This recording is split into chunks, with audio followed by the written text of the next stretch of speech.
दोस्तों आज हम तैयार करेंगे लड्डू।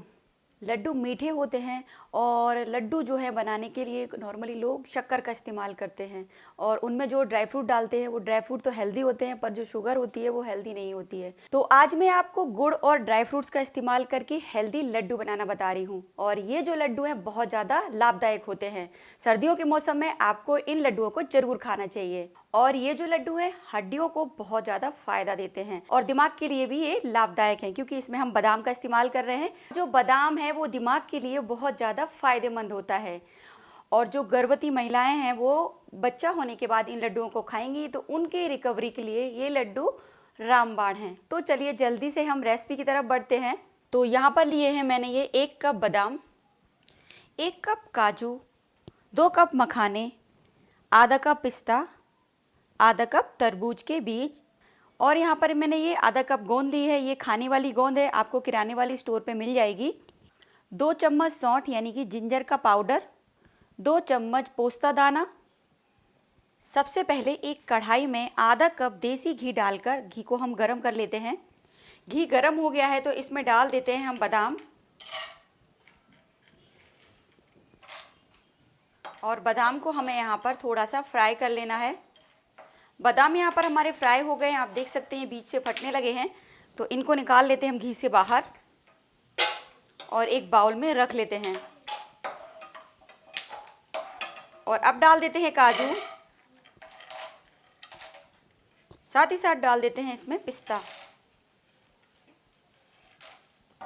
और इन दोनों को भी हम फ्राई कर लेते हैं। आप देख सकते हैं काजू का कलर चेंज होने लगा है, ये हल्के से ब्राउन होने लगे हैं। बस इससे ज़्यादा इनको हम फ्राई नहीं करेंगे। काजू और पिस्ता को निकाल लेते हैं हम उसी बाउल में जिसमें कि हमने अपने बादाम रखे हैं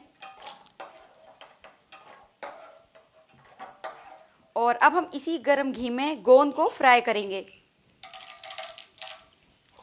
तो गोंद फ्राई करते समय ध्यान रखें कि फ्लेम को आप हाई ही रखें, हाई फ्लेम पे ही गोंद को आप फ्राई करें।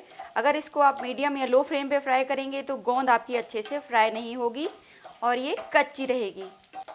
ये देखिए गोंद जैसे ही फ्राई होना शुरू होती है तो ये फूलने लगती है और साइज़ में ये डबल हो जाती है।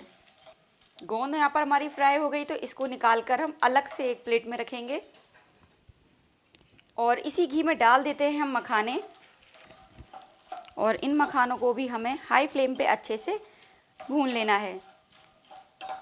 मखाने बहुत जल्दी भुन जाते हैं, इनको भुनने में टाइम ज़्यादा नहीं लगता है, लगभग 30 से 35 सेकंड में ये भुन के रेडी हो जाते हैं।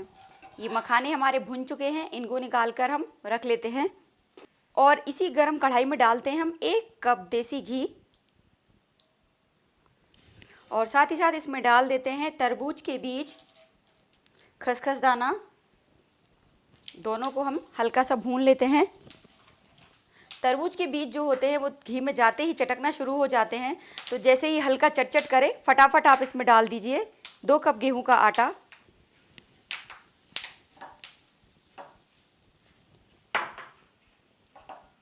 और अब हम आटे को लगातार चलाते हुए ऐसे ही अच्छे से भून लेते हैं और गेहूं के आटे को हम लगातार चलाते हुए अच्छे से भूनेंगे। जैसे ही ये भुनना शुरू होता है इसमें से खुशबू आने लगती है भुनने की। आप देख सकते हैं कि आटे का जो कलर है वो चेंज होने लगा है और इसमें से खुशबू भी बहुत बढ़िया आने लगी है। तो बस फ्लेम को हम बंद कर देंगे और आटे को हम कढ़ाई में नहीं छोड़ेंगे, अलग से एक प्लेट में निकाल लेंगे। अगर आटे को गरम गरम कढ़ाई में छोड़ देंगे तो आटा जल जाएगा, तो इसको फटाफट से ऐसे किसी बड़ी सी प्लेट में निकाल कर साइड में रख लीजिए। तो यहाँ पर जो मैंने आपको ड्राई फ्रूट्स बताए हैं वो मैंने ये इस्तेमाल किए हैं जो कि है हैप्पिलो कंपनी के। ये जो हैप्पिलो के प्रोडक्ट हैं अमेज़ोन पे लिस्टेड हैं और काफ़ी लोगों ने ये प्रोडक्ट ख़रीदे हैं और उनके रिव्यू भी अमेज़ोन पे डाले हैं। तो मेरे पास यहाँ पर कुछ हैप्पिलो के ये प्रोडक्ट हैं जो कि हैप्पिलो ने ही मुझे दिए हैं। जो भी हम ड्राई फ्रूट्स बाज़ार से लाते हैं ओपन मार्केट से, जैसे कि काजू हो गया, बादाम हो गया, तो मैंने इनको ट्राई किया। उनकी क्वालिटी से मुझे इनकी क्वालिटी ज़्यादा अच्छी लगी। इनमें जो क्रिस्पीनेस है, फ्रेशनेस है वो मुझे ज़्यादा अच्छी लगी, खाने में भी ये अच्छे लगे। तो अमेज़ोन पे इनके पैकेट आते हैं और रेट भी उनका जेन्युइन है। आप चाहे तो इन प्रोडक्ट को अमेज़ोन से ख़रीद सकते हैं। अमेज़ोन का बाय लिंक मैंने नीचे दिया हुआ है। ये मखाने हमारे ठंडे हो गए हैं तो इनको हम जार में डालकर ग्राइंड कर लेते हैं। और साथ ही साथ इसमें हम अपनी गोंद भी डाल देते हैं। गोंद को भी हम मखानों के साथ ही पीस लेते हैं। मखाने और गोंद हमारी पिस चुकी है, तो इसको हम आटे के साथ ही मिला लेते हैं। और सेम प्रोसेस का इस्तेमाल करके हम काजू, बादाम और पिस्ता पीस लेते हैं। इनको भी हम इसी के साथ ही डाल देते हैं। और अब बढ़ते हैं हम गैस की तरफ, दूसरी तैयारी कर लेते हैं। तो जिस कढ़ाई में आटा भूना है उसी का इस्तेमाल करेंगे।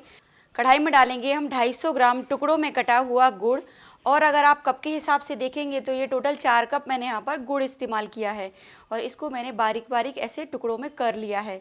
और गुड़ को हम लो फ्लेम पे चलाते हुए मेल्ट करेंगे। यहाँ पर पानी नहीं डालेंगे, बिना पानी के ही हमें गुड़ को मेल्ट करना है। और गुड़ के साथ ही हम इसमें डाल देते हैं 2 चम्मच शुद्ध देसी घी।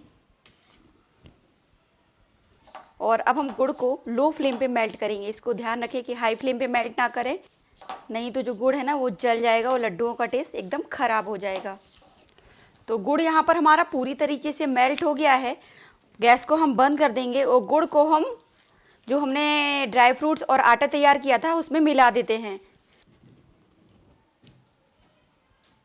और साथ ही साथ इसमें डाल देते हैं हम सौंठ। ये मैंने 2 चम्मच सौंठ यहाँ पर इस्तेमाल की है। और अब हम सारी चीज़ों को गुड़ में अच्छे से मिलाते हुए मिक्स करेंगे। तो हाथों का इस्तेमाल आप बिल्कुल ना करें, चम्मच या फिर कोई स्पैचुला की मदद से ही सारी चीज़ों को अच्छे से मिलाएं, क्योंकि गुड़ बहुत गर्म है और अगर आप इसको गरम गरम छू लेंगे तो आपके हाथ जल जाएंगे। तो सारी चीज़ें आपस में अच्छे से मिल चुकी हैं। अब हम इसको हल्का सा ठंडा कर लेंगे, उसके बाद इसके लड्डू तैयार करेंगे। मिक्सचर को ठंडा करने के बाद इसमें से हम पोर्शन लेंगे और हाथों की मदद से दबाते हुए ऐसे गोल गोल लड्डू तैयार कर लेंगे। साइज़ आप लड्डू का अपने अकॉर्डिंग रख सकते हैं। आपको जैसे लड्डू बनाने, छोटे या बड़े, आप बना सकते हैं। ये देखिए, ये यहाँ पर मैंने एक लड्डू बना लिया है। तो इसी तरीके से हम बाकी सारे लड्डू बना के रख लेते हैं। ये यहाँ पर हमारे सारे स्वास्थ्यवर्धक लड्डू हो गए हैं खाने के लिए तैयार। आशा करती हूँ कि आपको मेरे आज की ये लड्डुओं की रेसिपी ज़रूर पसंद आई होगी। तो इनको एक बार ज़रूर ट्राई करें। मिलेंगे अगली नई रेसिपी में, तब तक के लिए अपना ध्यान रखें। आपका दिन शुभ हो। नमस्ते।